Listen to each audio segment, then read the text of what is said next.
Hey folks, thanks for stopping by to this part 2 of how to improvise over chord changes.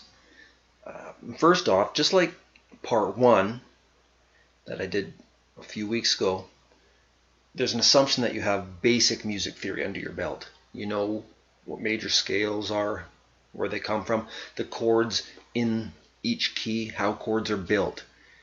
And so if you don't know that, I'll link in the description below.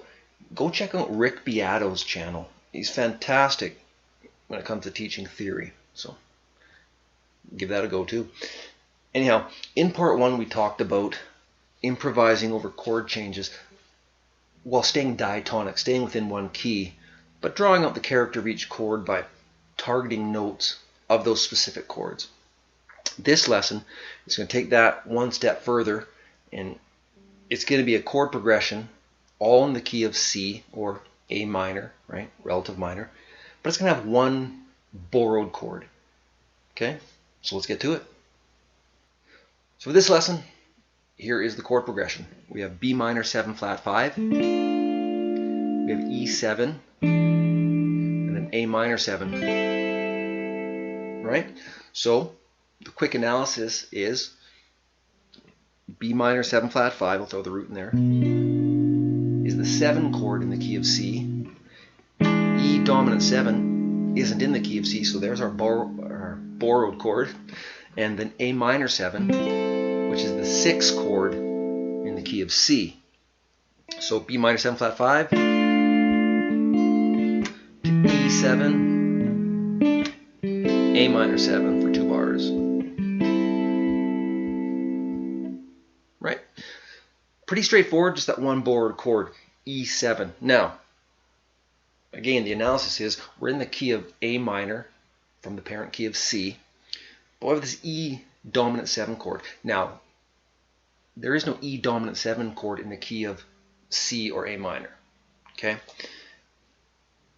Where does it come from? Well, you could say, well, dominant 7 chords are always a 5 chord, so E7 is the 5 of the key of A. Yeah. We could say it's a secondary dominant in the key of C. Or we could say it's a 5 of 6 in the key of C. Those are all true, but this is breaking it down to a very simple analysis. What is E7? Okay, it's not in the key of C. E minor 7 is in the key of C, but we replaced it, the 3 chord key of C, E minor 7, with E dominant 7. What's the difference? Okay, an E minor 7 chord has an E, a G, a B, and a D note in it. That makes up E minor 7. An E7 or an E dominant 7 has the notes E, G sharp, B, and D. So we're only one note different. E minor 7 versus E dominant 7. Okay, very different sound, but one note difference. So when you're sitting down to woodshed, you're improvising over chord changes and key changes and stuff. Don't get too don't confuse the issue. Some will say, well, oh, it's an E dominant 7 chord. We could play an E mixolydian mode over it. We could play A harmonic minor. We could get hip and play E blues or E minor pentatonic. Yeah, that's true. But let's break it down further. Okay, we're new to soloing over changes. Now we have a quick key change in there. What do? I could simplify that real quick. Over the B minor 7 flat 5, we know that we're still in the key of A minor. Right? Then we get that E7. Here it is. Just play the E note. You might think, well, yeah, that's boring. It's just the root. Yeah, but remember, we're talking about practicing and learning how to navigate key changes or chords in a chord progression that don't come from the parent key. So try that. Just play the root note.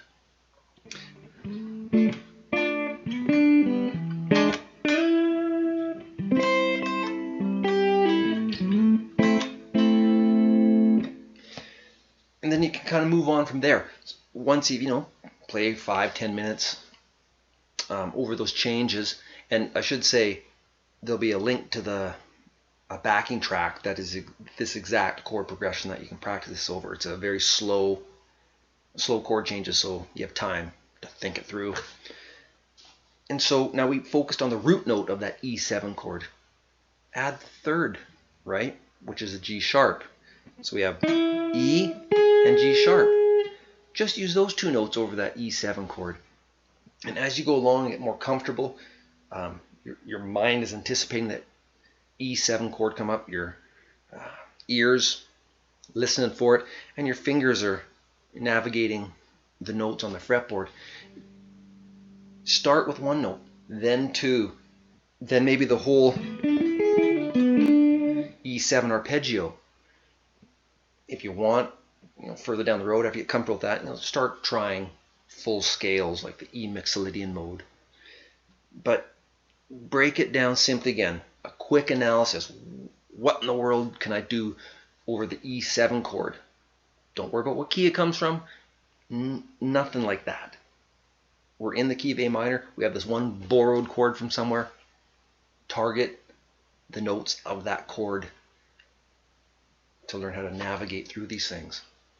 Hopefully that makes sense, and it's a quick analysis, a quick how do I navigate a chord that's outside the key that of the chord progression I'm jamming on. So what I'm going to do now, I'm going to play over the chord progression. Very simple, very basic, and you'll notice that over the E7 chord, I'm just hitting the root note and the third G sharp. Just to give you an example. So there you have it.